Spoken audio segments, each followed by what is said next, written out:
ប្លែករបស់មនុស្សតើអ្នកចាប់អារម្មណ៍នឹងខ្លួនឯងកម្រិតណាថ្ងៃនេះរឿងរ៉ាវប្លែកៗនឹងនាំមិត្តអ្នកស្ដាប់តែដឹងអាចកំបាំងដែលសូម្បីតែខ្លួនឯងស្ដាប់មើលទៅក៏គួរឲ្យអស់សំណើចដែរតែវាជារឿងពិត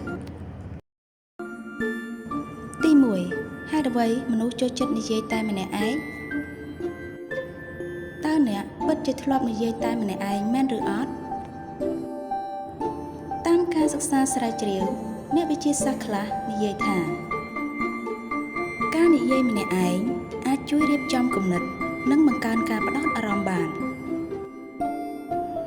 ហេតុនេះមនុស្សព្យាយាមនិយាយម្នាក់ឯងដើម្បីបង្កើនការចងចាំទី2ហេតុអ្វីយើងអាចចងចាំបទចម្រៀងបានយ៉ាងងាយហេតុអ្វីបានជាបទចម្រៀងដក់ជាប់នៅក្នុងខួរក្បាលរបស់យើងដោយសារតែខួរក្បាលចូលចិត្តលំនាំសំឡេងពាក្យជួនទៅបទខ្លះនៅតែដក់ជាប់ក្នុងចិត្តយើងទី3ដឹងអត់មនុស្សភាគច្រើនខ្លាចអ្វីតើអ្នកខ្លាចអ្វីជាងគេបើអ្នកគិតថាមនុស្សខ្លាចខ្មោចខ្លាចទីខ្ពស់ឬខ្លាចទីងងឹតនោះមិនខុសនោះទេតែជាក់ស្ដែងមនុស្សយើងខ្លាចការនិយាយមុខមនុស្សច្រើនឬនិយាយជាសាធារណៈនេះជាអ្វីដែលមនុស្សភាគច្រើនខ្លាចបំផុត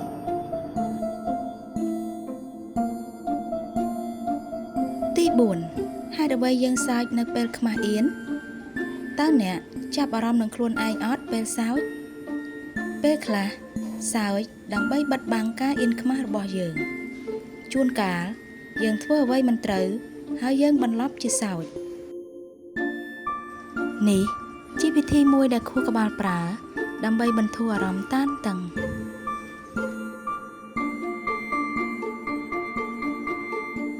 ទី5ហេតុអ្វីពេលខ្លះយើងស្គាល់មុខតែភ្លេចឈ្មោះ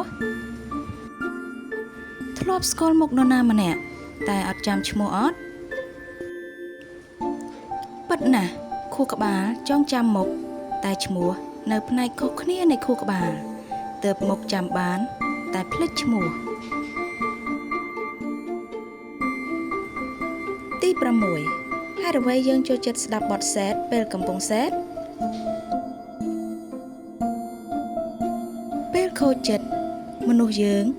ចូលចិត្តធ្វើអ្វីមនុស្សយើងពេលមានអារម្មណ៍ពិបាកចិត្តខូចចិត្តស្ដាប់បទសែតមានអារម្មណ៍ថាត្រូវចិត្តណាស់ពិតអត់ហើយបើទោះបីជាមាននរណាមកនិយាយក៏យើងមិនខ្ចីស្ដាប់ដែរ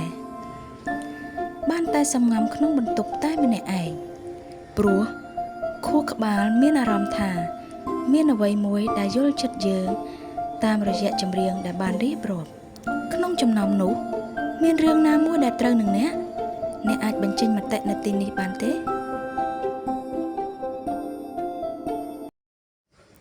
សូមអរគុណសម្រាប់ការតាមដានស្ដាប់